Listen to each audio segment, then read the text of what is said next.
Egunon, hemen dugu gurekin Patatxin mediku famatua. Kaixo, egunon? Kaixo. Zuk gaia egin zenuen, ezta? Bai. Zeri buruz? Euskaldun genetika. Euskaldunon genetika? Bai. Eta nolakoa da Euskaldunon genetika?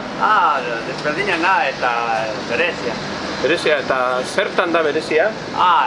Adibidez, odola mota, diferentea da RNA negatibo, eta beste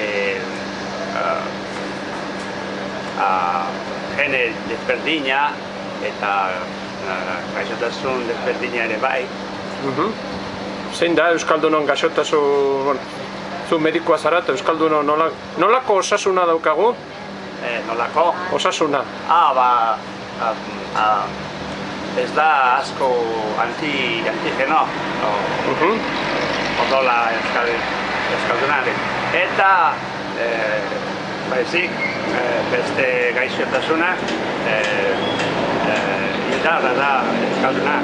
Adibidez Parkinson eta problema zirkulatorio eta bat. Bueno, Patatxin oso lanpetute egongo zara, eskerrik asko. Eskerrik asko. Agur.